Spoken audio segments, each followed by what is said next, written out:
Hello everyone, we're going to go ahead and start. So first of all, welcome and thank you so much for joining us today. My name is Zara Niazi and I work with the Financial Inclusion Program at IPA. I'm joined today with my colleagues Rebecca Rouse and Kyle Holloway, and we're delighted to be hosting this webinar to showcase a recent review paper we authored on women's economic empowerment through financial inclusion. Before we start, a couple of quick things on logistics. We expect the presentation to last around 40 minutes and then we'll have time for questions. You're welcome to ask your question yourself. Just use the button to raise your hand and we'll call on you once the presentation concludes.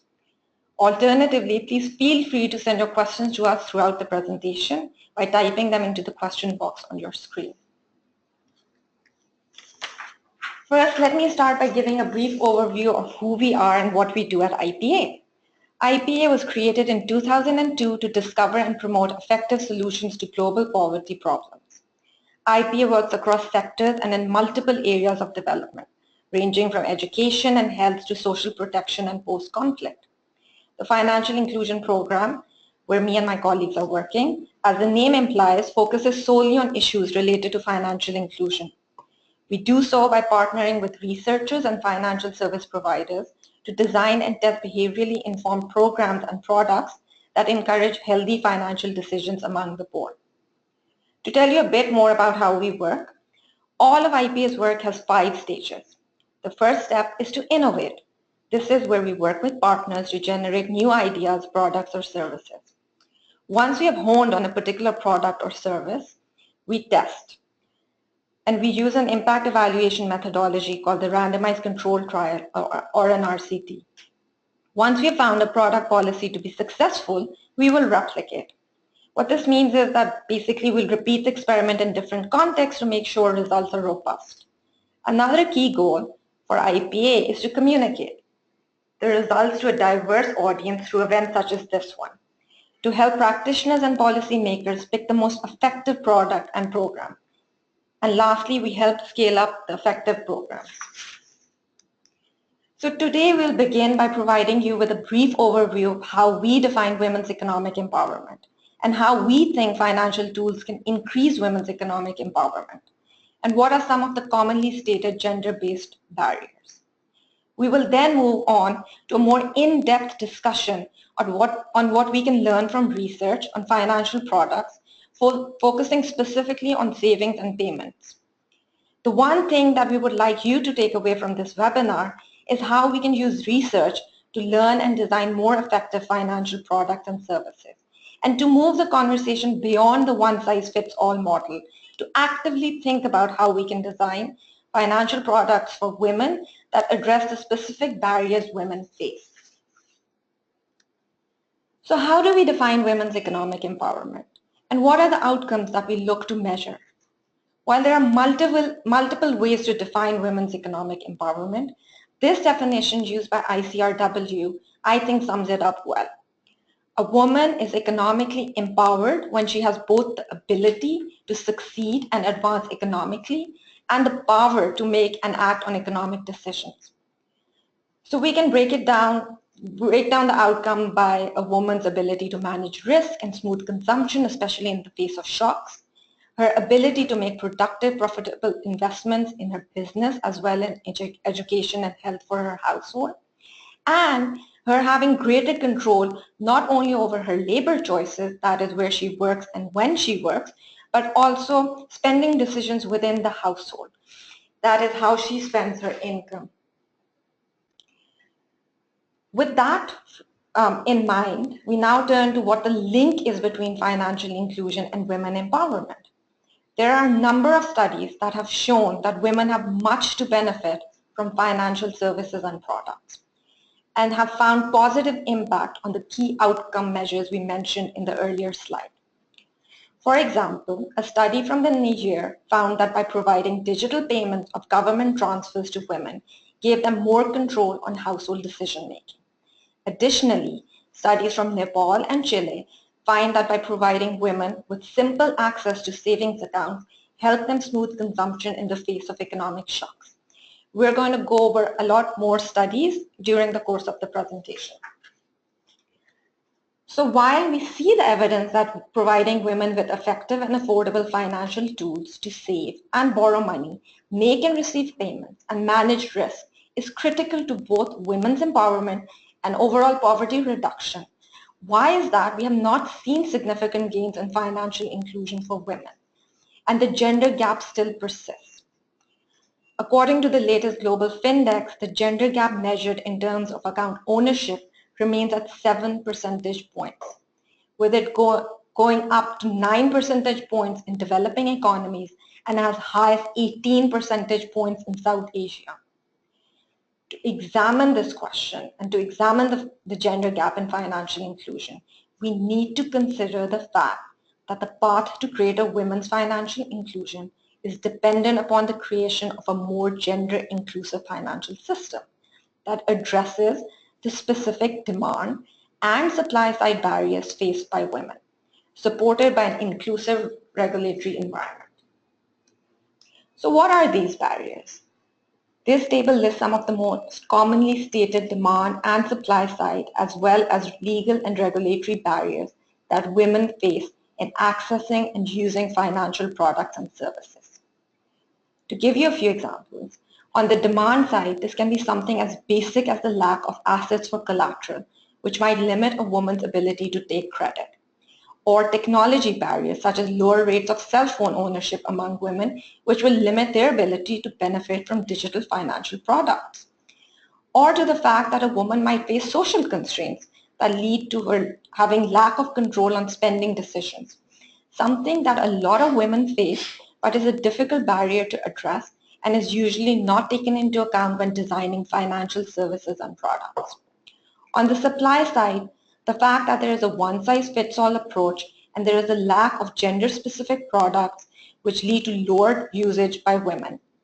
And then there are legal and regulatory barriers such as account opening requirements that disadvantage women, such as the need for a formal identification or sometimes even owning property. In the rest of this presentation, we will present research that supports the idea that overall financial service providers and other stakeholders can leverage appropriate product design features to overcome some of these barriers to women's financial inclusion. However, broader social constraints related to intra-household bargaining power and the social status of women may continue to limit the broader impact of financial inclusion on women's economic empowerment.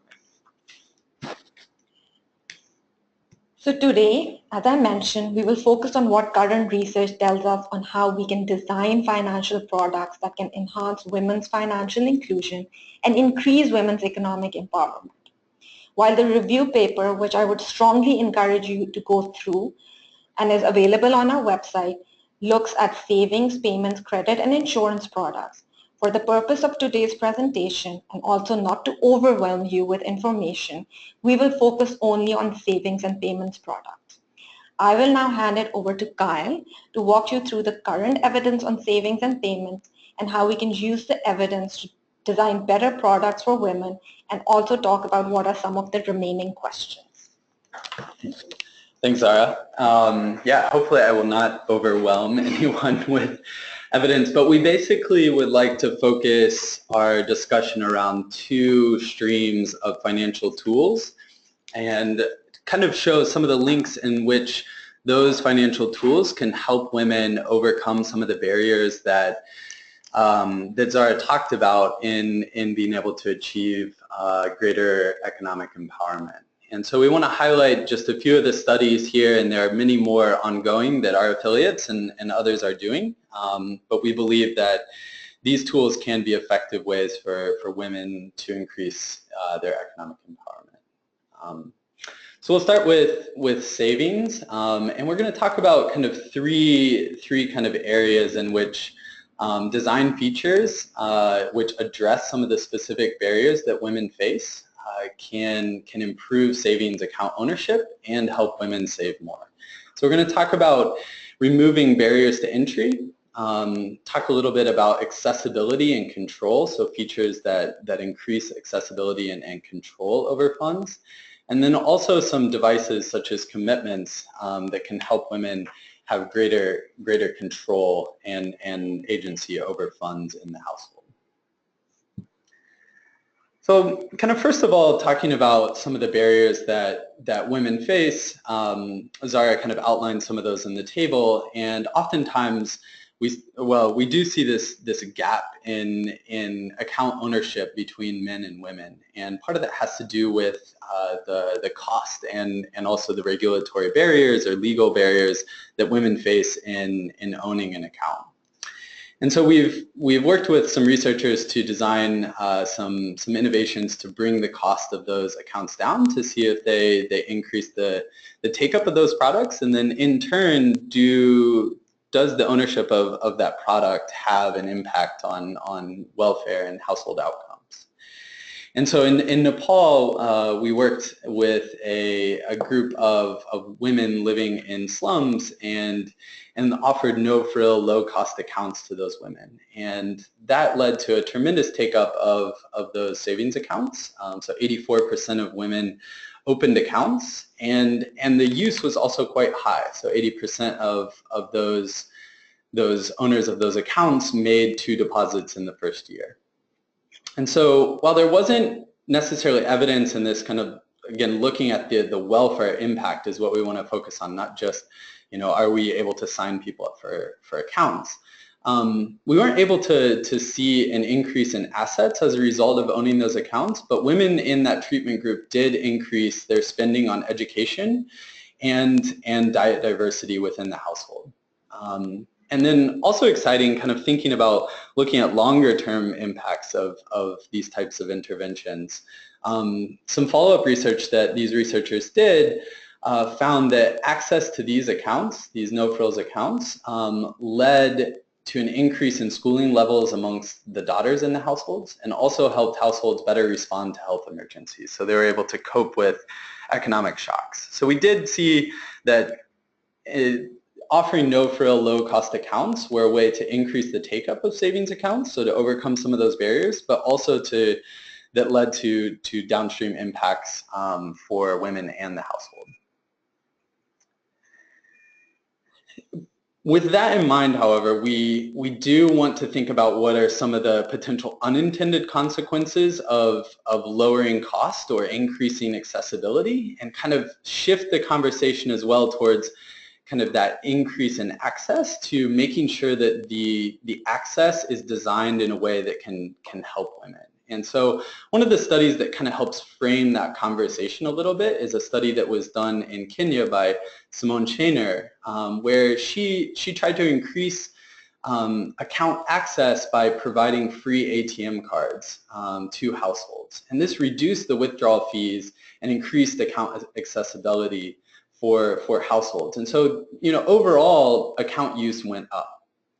But digging deeper into the data and disaggregating between men and women and kind of looking at the dynamics within the household, she showed that offering these free ATM cards, which allowed greater kind of accessibility and liquidity over the control of the account, led individuals with a stronger position in the household, which she measured to be the majority of men, to significantly increase their account usage, while individuals with lower household bargaining power, in this case females, reduce the account usage. So in this case, kind of greater accessibility doesn't always mean greater economic empowerment for women. So we need to also be thinking about control and devices that can help offer women greater control or agency over household finances.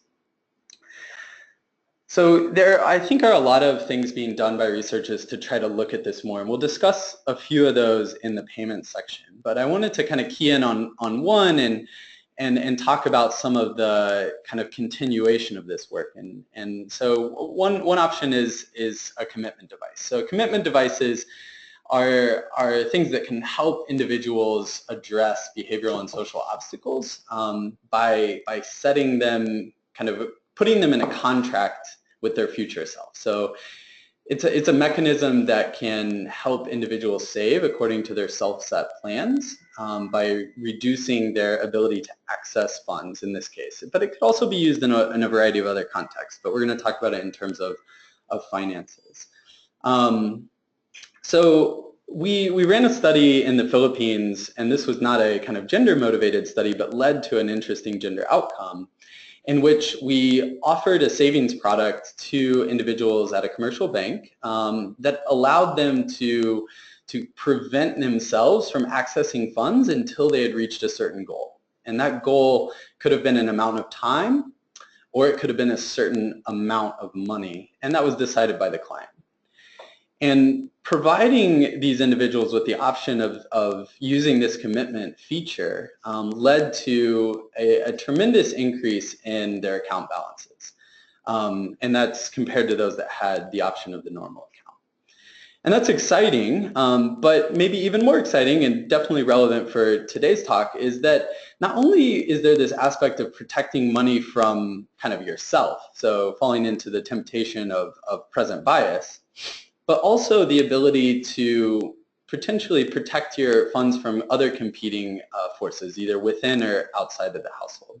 So we found in this particular study that women with low bargaining power who had this commitment savings feature were able to increase their expenditures on female-oriented durable goods, such as sewing machines and kitchen appliances.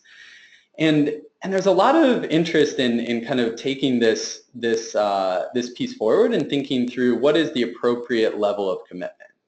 Because there's this trade-off between if you make a commitment too great, maybe no one wants to take it up. But if you make the commitment too weak, maybe there's no kind of bite to it. And so I think there's a lot of interest in kind of incorporating this type of commitment into financial services and products to kind of find the right level of commitment to achieve these desirable outcomes. And I think specifically as we look through kind of this inter-household bargaining dynamics, it'll be interesting to study this greater in that particular context as well.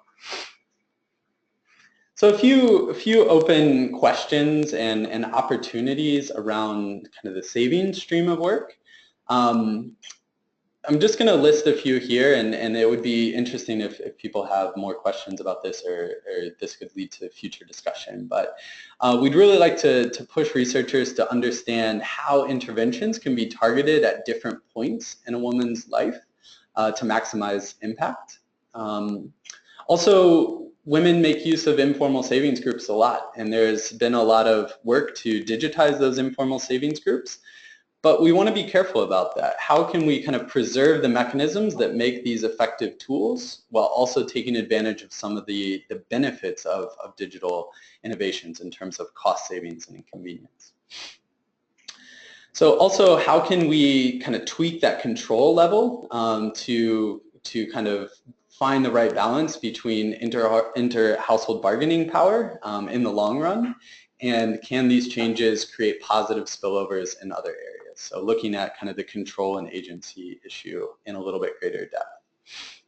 And then also kind of building on kind of the table that Zara outlined, we do need to do some more work to explore more barriers to take up and use, both on the demand side and the supply side, to kind of really find the most effective design features and strategies for women as they seek to overcome those barriers. So now kind of shifting over to the payment space a little bit, and we're going to talk about this kind of in two ways, and primarily focusing on the digitization of traditionally cash-based payment systems, and think about it both in terms of a government benefits transfer, a social benefits transfer, and then also kind of more broadly in terms of person-to-person transfers, so kind of e-wallets or think M-Pesa. And digital payments, we believe, when designed to provide recipients with greater privacy and control over transfers, can increase bargaining power for women in the household and provide them with more agency and control over spending and labor decisions. And then also from a person-to-person transfer standpoint, they also afford women the opportunity to better manage risk. So we're going to talk about a few studies that look at that. So digital payments can provide governments with the ability to better target women as recipients of a social benefit transfer, and in turn provide women with greater control over how funds are spent within the household. And a study that really illustrates this point is a study that was done in Niger, where the government it worked with some researchers to transfer a traditionally cash-based cash transfer system from cash to a digital process, and found that by delivering those transfers electronically compared to the status quo manual cash system, this increased the likelihood significantly that the recipient, who was a woman, was the sole recipient of that transfer. So better targeting as a result of the digital process. And additionally, there was evidence that households which received that transfer electronically had higher diet diversity and children consumed more meals per day. So the idea here is that we're not only able to better target the recipient as a woman, but that she then has greater agency and control over how those funds are spent within the household. Another very exciting study that's come out of India has to do with a guaranteed work scheme called MNREGA. And in this particular case, digital payments for women who were involved in that work scheme were traditionally transferred into one account in the household. And that account was held by the head of household, which was traditionally the man. And researchers worked with the government in this case to shift that account to open an account for the woman who was working, and then also link that transfer directly to that new account, and provide some training, some basic financial training to explain how best to use that new account. And they found some really exciting results. And women who received that particular treatment, so they had a new bank account, the funds were being transferred into that bank account, and they had training on how to use it, were much more likely to have worked for pay in the past year. They had higher earnings and were more likely to make purchases with their own money. And that makes intuitive sense. If I have more control and agency over the funds that I'm earning, my wages, I'm more incentivized to work. And so this is a very kind of small intervention, but one that really kind of addresses some of the particular barriers that women face. And we'd love to see kind of more work in this particular area. So kind of shifting over to the P2P case, I'm sure many of you have kind of seen this study or heard about it if you're kind of connected to the M-Pesa kind of revolution, but Billy Jack and Tavneet Suri have done tremendous work looking at thinking through the impacts of M-Pesa, and through this kind of find that digital payments can help women smooth unexpected income shocks by providing access to money or support from a broader social network. So they do a study in which they show that households who had better access to M-Pesa were able to absorb negative income shocks without any reduction in household consumption, compared to households that didn't have access to M-Pesa, where when they were faced with an economic shock, they had to reduce their consumption. And then some longer-term follow-up to that particular study showed that this particular effect was especially pronounced amongst female head of households, and led to significant reductions in poverty, which is very exciting. And they have done some initial work to look at some of the underlying mechanisms there, and while they don't have anything extremely conclusive, the evidence tends to suggest that this particular drop in poverty amongst female-headed households was driven by an increase in savings and also a shift in women's occupations away from subsistence farming to businesses and retail occupations. So there seems to also be kind of this tie-in back to labor decisions as you're given more choice and agency over funds. So a few of the open questions and opportunities that we see in the payment space. And again, excited to hear from everyone about what other areas they're working on. So barriers to mobile phone ownership are things that we need to address amongst women to be able to kind of increase the take-up and use of digital financial services. And then along that, where and why do women drop off the mobile financial services customer journey? And what are some of the most effective ways that we can promote continuous usage of digital payments products? So whether that's linking them to existing payment streams or creating new products or features, this would be an interesting area to work in. Also, what product design features maximize an account holder's control and privacy? And is this a one-size-fits-all when it comes to control and privacy, or is it a little bit more nuanced? And we need to understand that better. And then finally, thinking through again in the lens of digital financial services and kind of the explosion that we're seeing in that field, are there particular consumer protection issues that are specific to women or specific barriers that women face to accessing safe information about digital products? And we'd like to see kind of more work in the consumer protection space, especially addressing consumer protection issues that are specific to women. So wrapping up, a few of the key takeaways. I think the key thing here again is the ultimate outcome here is increasing women's economic empowerment. And as Zara kind of pointed out, we believe that financial tools can be one particular way that women are able to overcome some of the barriers that they face and achieve that higher level of economic empowerment. And some of the evidence suggests that design tweaks that take into account specific needs and preferences of women can enhance their access to financial products and then in turn increase women's economic empowerment. And products which allow women greater degrees of control and privacy seem to be very key. And that's something that we see over and over again in the evidence and would like to understand greater kind of going forward. And then finally, researchers, practitioners, and policymakers should continue to explore the role of gender norms and inter-household bargaining power in women's economic empowerment and continue to test products and program innovations that can directly address those unique preferences that women hold and the challenges that they face. Okay, I think that is it from us. So we're open to questions. Kyle and I are joined by Rebecca Rouse, the director of the Financial Inclusion Program. So we are ready to take your questions. Please type them in the questions box or you can chat them. We did receive one that I'm going to start with. Someone from the audience has asked, you don't mention microcredit at all, which is the classic women empowerment thing. Does IPA have studies on that, and where do credit products fit into this discussion? Sure.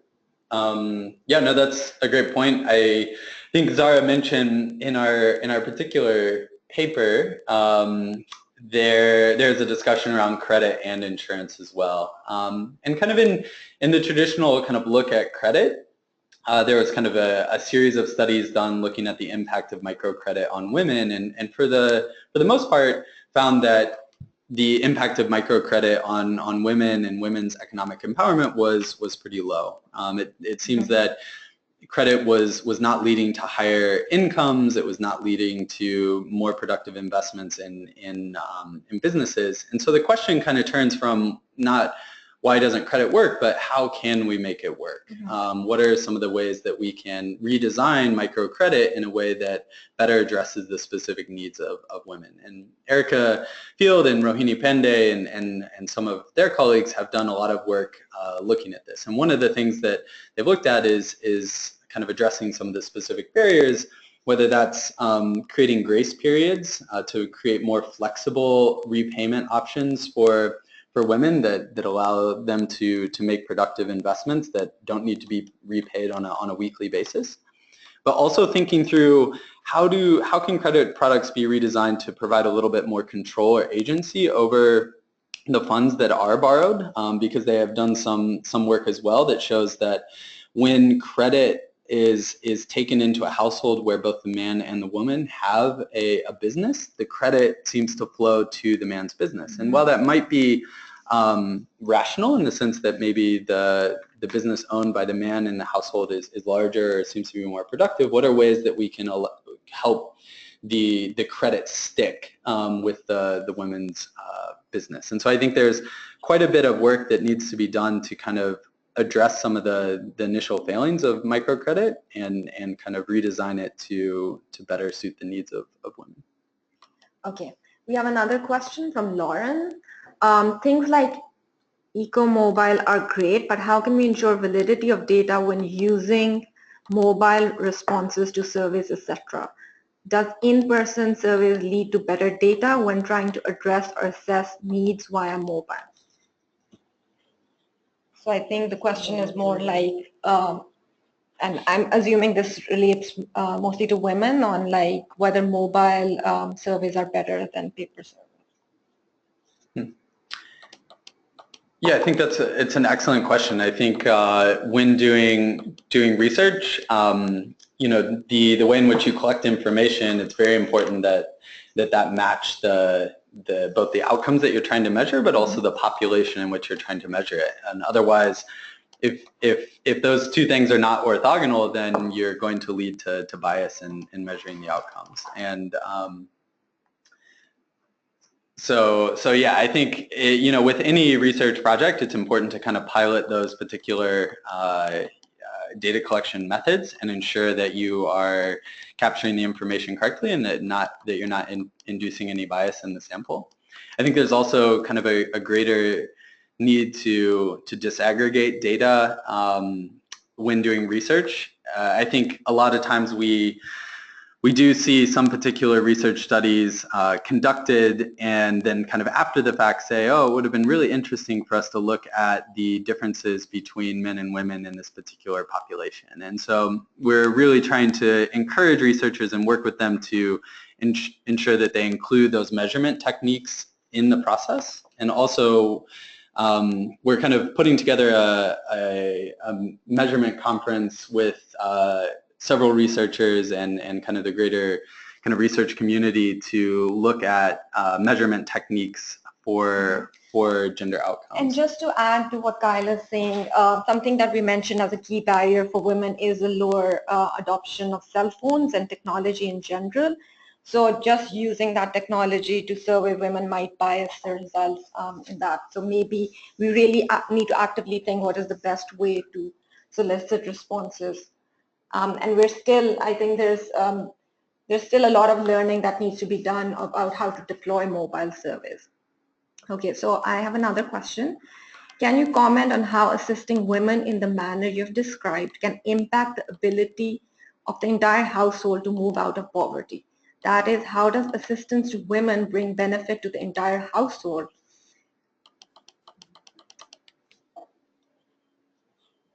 So I think we have found some studies, and I think Kyle mentioned some, which show that by giving women more control over financial decision making and over the money that they receive has benefits for the entire households, because women tend to spend more on household consumption and education of their kids. So that's one way where we do feel like pulling them and giving them more control over their resources can really help in giving them more control on household spending decisions. Yeah, it's a good. I think that there's still a lot to understand. I mean, you brought up this point of kind of do women spend more on their kids, for example, than men? There are some studies looking at that, and the results are not clear. But I think the idea is more to kind of create an environment where women have the ability to have agency and control over funds, and hopefully kind of through using those financial tools which create that agency and control, we can shift gender norms a little bit and provide women with kind of greater levels of empowerment. And also kind of in that labor decision option, so from the household perspective, there are financial tools that allow women to more efficiently allocate their kind of labor decisions, and that leads to greater levels of earnings, which do go into the household. And so that's kind of a particular area. Hi. Yeah, just to add to that, I think in general, I mean, there's a lot of exciting work that's been done around behavioral tweaks to products. For example, labeling for a specific use, payment products that can be linked to investments in education or healthcare that seem promising in terms of helping people direct their money to specific uses that will create investment in human capital in the household and improve welfare in the household. I think there is a lot of work that's left to be done to see how some of these tools can be applied in a very specific way in order to try to overcome some of these social barriers related to gender that we've been discussing. Okay, great. So we have a lot of good questions, so I'm just going to quickly go through them. So the next one that we have is from Antoinette, and they ask, have you found any increase in the likelihood of domestic violence as a result of improved economic empowerment by women? So that's a really good question. And it's something that has come up and will continue to come up in kind of our, so kind of both in the design of the products, but also in the way that we monitor their implementation. IPA has started an initiative dedicated to looking at this particular issue, and it's not only in financial services, but in a lot of interventions which are looking at kind of addressing gender norms and these social norms that women face. And it's called the Intimate Partner Violence Initiative. And so there's a lot of research going on to better understand how to monitor these, to design these interventions, monitor them as they're going out, and measure outcomes to make sure that you know, we're not encouraging situations or creating situations where women are placed at risk. And I know, you know, at least one example of a particular intervention that, you know, in its piloting phase found that, you know, that it was causing conflict within the household. And those are things that we need to be careful about and address in an appropriate way. And just to mention that the Intimate Partner Violence Initiative started by IPA currently has an open call for proposals, so we would encourage you to look at our website as they have a research fund open right now. Okay, moving on. As you mentioned, agency naturally incentivizes the earner. What wider gender norms or social barriers are limiting women's power in this area, and how can credit, finance, or social advocacy organizations work together better in this area? Great. I mean, I think if we think about, you know, going back to that India study about labor force participation, there are other barriers to, you know, to seeking work, and a lot of it has to do with, you know, the domestic work or unpaid work that that many women are expected to do within the household. So that could be, you know, just regular cooking and household maintenance, child care, elder care, things like that. So thinking about, you know, the way that women really allocate their time and how much that might limit their ability to really spend time investing in a business or growing a business or participating in some sort of other paid labor outside of the household. I think that to me is a huge one, right? Yeah. I don't know. Good. Okay, so then we have a question which says, what are the barriers to access that private sector should be aware of? So you mentioned access to technology and how to overcome that. Yeah, I mean, that's a tough question. You know, because we say that one size doesn't fit all, but then, you know, that's a big ask maybe for providers to think about, you know, the different product offer in that way. Obviously, the traditional way to reach out to, not traditional, but, you know, you've all seen, you know, marketing campaigns targeting women that just, you know, make things pink or just try to market in a different way. And if we're really calling for companies to develop, you know, segmented products that do kind of address some of these issues, I think it's going to be important to, you know, work with the private sector so that they understand how to segment the market, how to, like when they're doing their own market research, you know, what things to look for and what things to really understand if they're, you know, truly trying to create segmented products for women. Yeah, and also kind of, again, mapping out these barriers is incredibly helpful. So Erica Field, again, and Rohini Pandey have this study looking at kind of addressing a particular mobility constraint in India, where they designed a kind of a product that allowed women to sign up for and come in pairs, and that was something that kind of gave them greater ability to attend these kind of training sessions. So that's in the case of a training session, but you can imagine kind of private sector, you know, service providers looking at different barriers and thinking of creative ways to overcome some of those. So another one might be around addressing some of the legal or regulatory barriers, so working closely with regulators to find efficient ways to overcome some of the know your customer requirements, so especially with kind of digital financial services. How can you create systems that allow women the ability to sign up for and access products in an easier way, maybe closer to home, in a kind of more comfortable, controlled environment. Okay, so another question just came in. Are personality differences between women and men important to determine women's financial product take-up or financial decisions?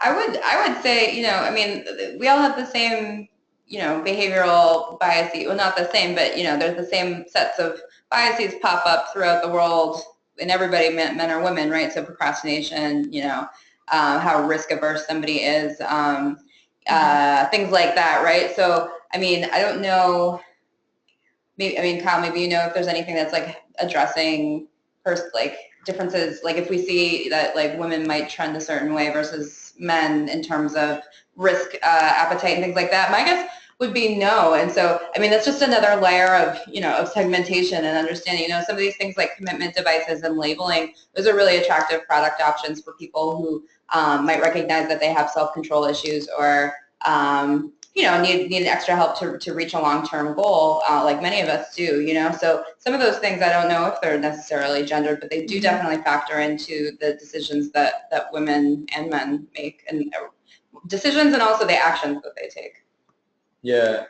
Yeah, no, I think that's a good, I don't know if I would say personality differences, but again, these are kind of differences based on the prevailing gender norms of a society. And, a few things I guess come to mind. One, maybe when thinking about insurance products, these are things where we've seen pretty low demand, but there are some measurable differences in the way that men and women maybe assess risk and what the risks that they face. So, designing appropriate products that address those risks specifically. So for women, it might be around, childcare, health issues, and it might be around, making investments in education and things like that. And for men, it might be, completely different things. So I think that there's a lot of work to kind of really map out the specific kind of barriers that people face in achieving the economic welfare outcomes that they're trying to achieve. And designing products that kind of are appropriate to that. And then also kind of keeping in mind the prevailing gender norms and how those can be addressed. I think the second thing is thinking through how to include men in this process as well. I know that there's a lot of work going on outside of the financial service sector that is looking at addressing gender norms. And some of the kind of interesting work is also around kind of including men in that process and trying to kind of sensitize them to the different issues that women are facing and how they could be contributing to those barriers or preventing women in their lives from achieving certain things. And so I think that that's an area where we could learn a little bit from as well in financial services. And I know that there's some work being done kind of in thinking about both kind of cash grant type situations, but also access to credit, where if that money is going to the woman, the man is involved in that process and is kind of included in kind of talking about the gender norms that might kind of keep that money from kind of flowing towards the woman's business. So yeah, I think those are things. I mean, in general, kind of writing on that, I think that there's a lot of exciting work that we could do just to understand more about the impact of, or just the process of, joint decision making between spouses and households. And, this is like a little bit unrelated, but one of our researchers who focuses a lot on migration and remittances looks at, couples where one person is in, country of origin and one person is in the migration destination country, and how they make decisions or don't make joint decisions regarding how remittances will be spent, and kind of information asymmetries and differences in how they prioritize spending. And that's in a transnational context. And so, we have there's a study in India that's going to be coming out soon, I think, looking at, or no, it was, there's a study looking at differences in investments between people who are saving and are incentivized to save in joint accounts with their spouse versus individual accounts, and we see that they're, the investments that they're making in the joint account are different, obviously, from what they would make if they're incentivized to save individually, right? And so none of the investment, none of these things are bad or good, or we don't want to place any kind of judgment on the decisions, but it is true that people will spend differently when they're taking other people into account or making this decision together. And so kind of understanding these dynamics and the way that we can support more equal bargaining, I guess, in those discussions, I think is going to be really interesting. Okay, great. I think that's it from us. Thank you all for joining. Someone asked a question on whether this presentation will be available online, and yes, it will be. Please check our website. We will have a recording online soon. Also, we strongly encourage you to read the brief, which really sums up the presentation, as well as goes through insurance and credit products as well in great detail, which can also be found on our website. Again, thank you so much for joining. Let us know if you have any questions. Our email is right here, financialinclusion@poverty-action.org. Thank you.